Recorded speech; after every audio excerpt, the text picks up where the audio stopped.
Bismillahirrahmanirrahim. Assalamualaikum warahmatullahi wabarakatuh. Selamat pagi, Bapak dosen dan teman-teman bahagia lainnya. Pertama-tama, marilah kita panjatkan puji syukur kepada hadirat Allah Subhanahu wa Ta'ala yang telah memberikan nikmat kesehatan dan keselamatan sehingga kita dapat bertemu lagi di perkuliahan hari ini. Untuk topik yang akan dibahas di pertemuan kali ini yaitu inovasi kurikulum yang akan dipaparkan oleh kami kelompok 3. Sebelum itu, izinkan saya memperkenalkan diri. Nama saya Agisna Mailani selaku moderator. Dan pada hari ini saya ditemani oleh pemateri-pemateri lainnya, yaitu ada Adisti, ada Agus, dan Farha Zahra. Adapun untuk susunannya, yang pertama yaitu pembukaan, yang kedua pemaparan materi, yang ketiga tanya jawab yang akan diselenggarakan melalui diskusi LMS, dan kesimpulan, dan berikutnya lagi penutupan. Baik teman-teman sekalian, untuk itu mari kita mulai diskusi ini dengan membacakan basmalah bersama-sama. Bismillahirrahmanirrahim. Langsung saja lanjut ke acara berikutnya yaitu pemaparan materi. Materi pertama akan dipaparkan oleh Saudara Agus. Kepadanya dipersilahkan.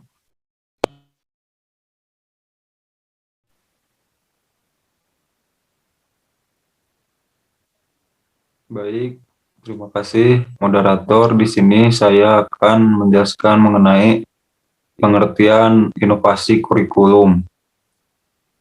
Menurut Kamus Besar Bahasa Indonesia bahwa inovasi adalah pemasukan satu pengenalan hal-hal yang baru, penemuan baru yang berbeda dari yang sudah ada sebelumnya.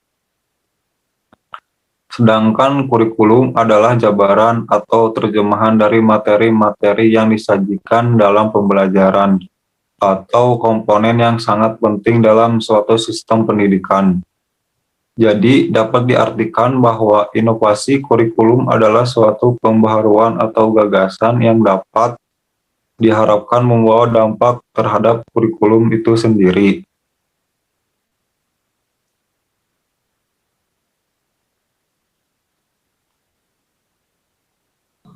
Ya, baik, terima kasih kepada Agus yang telah memaparkan materinya. Nah, tadi setelah memaparkan pengertian inovasi kurikulum, di sini juga ada munculnya atau latar belakang dari munculnya inovasi kurikulum. Munculnya inovasi dilatar belakangi oleh tantangan untuk menjawab masalah-masalah krusial dalam pendidikan, termasuk keresahan pihak-pihak tertentu dalam bidang pendidikan seperti keresahan dari guru tentang pelaksanaan KTSP pada saat itu yang dianggapnya menyulitkan seperti itu. Kemudian keresahan dari masyarakat terkait kualitas pendidikan selama ini yang cenderung monoton atau merosot ya. Cenderung merosot dan monoton juga. Nah, kemudian masalah-masalah inovasi kurikulum mencakup aspek inovasi dalam struktur kurikulum, materi kurikulum, dan inovasi proses kurikulum. Ketiga aspek inovasi-inovasi kurikulum tersebut merupakan penggolongan jenis inovasi berdasarkan komponen sistem pendidikan yang menjadi bidang garapannya. Itu. Adapun untuk perubahan dalam pendidikan merupakan hal-hal yang harus dilakukan, bahkan mempertahankan inovasi pendidikan yang tidak populer itu sesuai akan merugikan anak-anak. Nah, inovasi pendidikan dapat pula lahir ketika terdapat pendirian yang baru atau ide-ide baru yang muncul. pengembangan kurikulum yang relevan dengan kebutuhan masyarakat tentunya, jadi sesuai kebutuhan masyarakat tersebut. Perubahan kurikulum juga merupakan hal yang biasa dilakukan oleh pemerintah. Dan jika pemerintah mempertahankan kurikulum yang ada di sebelumnya, maka pendidikan ini tidak akan maju gitu ya. Jadi hanya di situ-situ aja gitu. Ketika negara lain mungkin udah sampai mana proses pembelajarannya, dan di Indonesia hanya gitu-gitu aja gitu. Nah, kurikulum berbasis kompetensi dasar juga dikatakan sebagai salah satu bentuk inovasi kurikulum. Kemunculannya ini sering dengan munculnya semangat reformasi pendidikan. Diawali dengan munculnya kebijakan pemerintah dalam pemerintahan daerah dulu.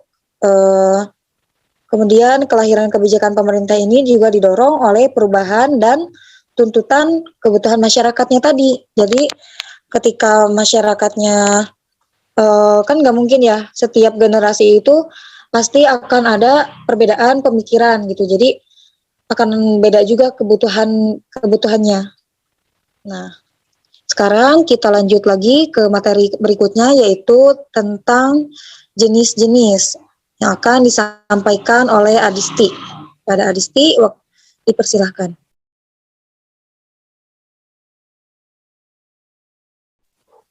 Baik, terima kasih kepada moderator. Sebelumnya, apakah terdengar suara saya?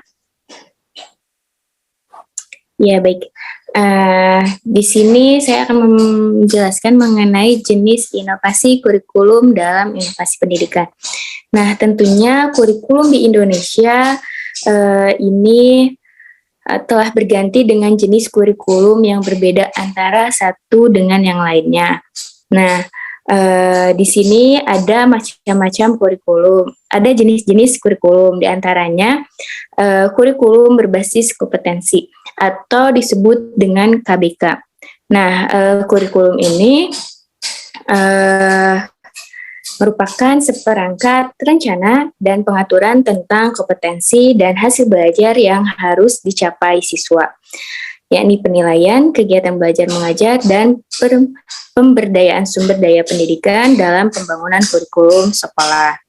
Nah, kebutuhan manusia dari masa ke masa tentunya terus mengalami perkembangan karena hal ini disebabkan oleh berubahnya berbagai aspek dalam kehidupan, diantaranya yang berkaitan dengan dunia kerja yang menuntut berbagai keterampilan yang harus dimiliki oleh setiap orang.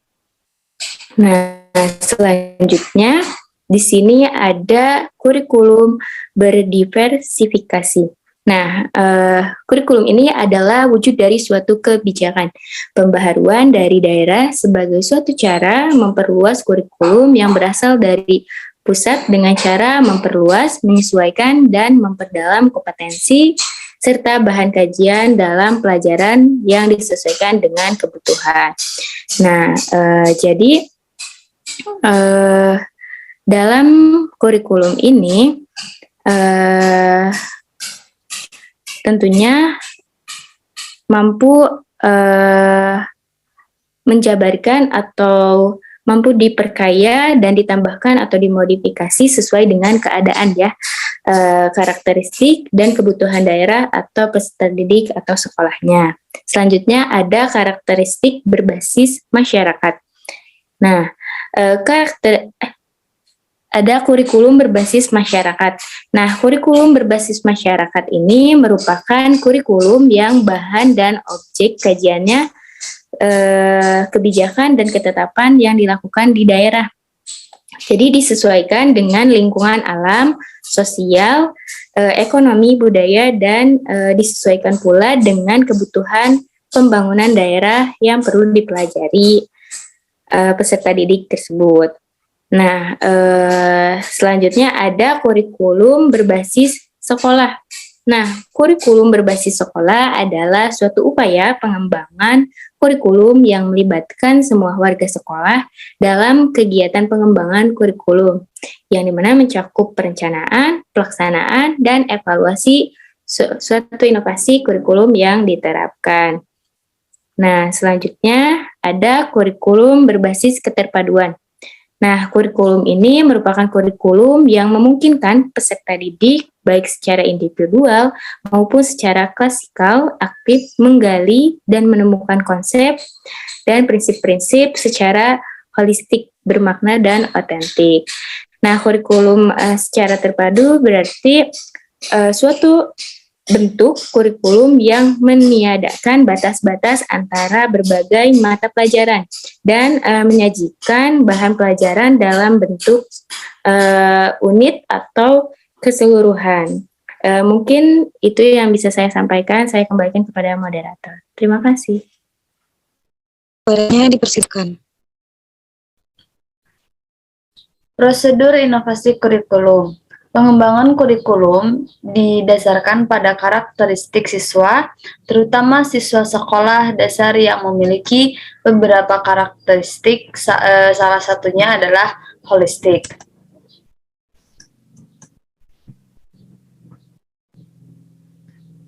Holistik merupakan salah satu karakteristik siswa, yaitu siswa sekolah dasar umumnya masih berpikir secara menyeluruh tentang dirinya dan tidak terpisah-pisah.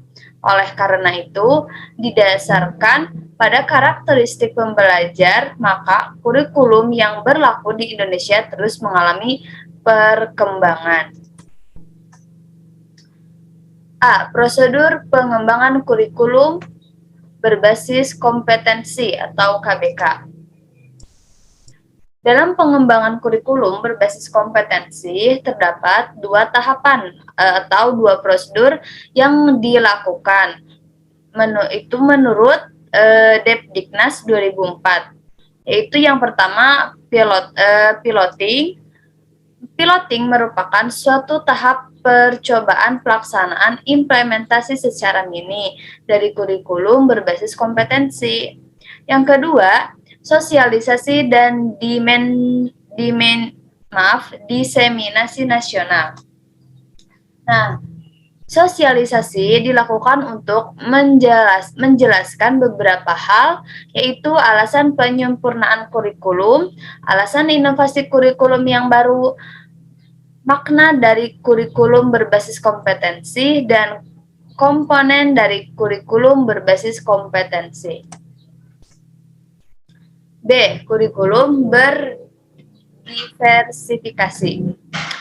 Prosedur dalam pengembangan kurikulum diversifikasi dari kurikulum nasional adalah dengan menjabarkan, memperkarya, memperdalam, menambah, memperluas, serta memodifikasi kurikulum nasional sebagai akibat dari adanya keberagaman karakteristik atau karakteristik suatu daerah. Nah, sekarang pengembangan kurikulum berbasis masyarakat. Beberapa tahapan atau prosedur dalam pengembangan kurikulum berbasis masyarakat terdapat sebagai berikut. 1. Menentukan tujuan pengembangan kurikulum, yaitu dengan analisis kebutuhan masyarakat dan psikologi siswa. Yang kedua, analisis kebutuhan masyarakat, siswa, dan bahan ajar. Yang ketiga, spesifikasi tujuan pendidikan umum maupun khusus. Yang keempat, mengimplementasikan suatu struktur kurikulum dalam program pendidikan. Yang kelima, menentukan suatu strategi, model maupun pendekatan pembelajaran yang sesuai untuk memenuhi kebutuhan masyarakat. Yang terakhir, menentukan teknik evaluasi pembelajaran. Yang terakhir 7, implementasi pembelajaran dengan kurikulum berbasis masyarakat. 8. Mengevaluasi program inovasi atau pengembangan kurikulum. Selanjutnya, pengembangan kurikulum berbasis sekolah. Prosedur pengembangan kurikulum berbasis sekolah di antara lainnya: Satu, menentukan model pengembangan. Kedua, analisis situasi dan kebutuhan. Tiga, penentuan tujuan. Empat, merumuskan isi kurikulum. Lima, seleksi metode pembelajaran dalam kurikulum. 6. Evaluasi kurikulum. 7. Implementasi kurikulum. Dan 8. Umpan balik dari perubahan kurikulum. Selanjutnya, kurikulum keterpaduan. Pada kurikulum berbasis keterpaduan, pengembangan berawal dari suatu rencana umum yang menjelaskan bahwa proses pembelajaran didasarkan pada pembelajaran yang berbasis masalah atau disatukan dalam sebuah tema. Sebagaimana dalam kurikulum 2013, proses pembelajaran didasarkan pada sebuah tema dan lebih bersifat pada pembelajaran siswa aktif. Selain itu, pengembangan kurikulum didasarkan pada pembentukan karakteristik siswa agar aktif mencari pengetahuan sendiri dengan mengaitkan materi pembelajaran dengan kehidupan sehari-hari. Hal ini bertujuan agar segala sesuatu yang dipelajari siswa di sekolah tidak bertentangan dengan situasi di dunia nyata atau di kehidupan sehari-hari. Mungkin dari saya dicukupkan sekian, dikembalikan kepada moderator. Ya, baik, terima kasih kepada Farhazahra yang telah memaparkan materi. Ya, selanjutnya karena kita akan berdiskusi di LMS, untuk teman-teman semua yang ingin bertanya, silahkan pertanyaannya disimpan di kolom diskusi LMS. Ya, untuk itu, adapun untuk kesimpulannya dapat disimpulkan bahwa kurikulum sebagai perangkat pembelajaran terus mengalami perubahan seiring dengan berbagai perubahan yang terjadi dalam kehidupan. Adapun aspek yang melatar belakanginya, adanya suatu perubahan pada kurikulum, khususnya di Indonesia. Khususnya di Indonesia itu adalah dengan berkembangnya suatu teknologi, informasi, dan komunikasi. Untuk menyesuaikan dengan perkembangan tersebut, maka pemerintah terus melakukan pembaharuan dalam bidang pendidikan. Salah satunya adalah perubahan kurikulum dalam periode tertentu. Jadi intinya sesuatu itu akan berubah sesuai dengan zamannya. Jadi dengan berbagai pemikiran-pemikiran orang-orang yang mampu menginovasi gitu. Jadi kurikulum itu akan berubah sesuai dengan zamannya. Sekarang kan zamannya teknologi, maka kurikulum pun menyesuaikan dengan hal itu gitu. Mungkin itu saja pemaparan dari kami kelompok 3. Mohon maaf masih banyak kekurangan. Untuk itu kita tutup diskusi kali ini dengan membacakan hamdalah bersama-sama.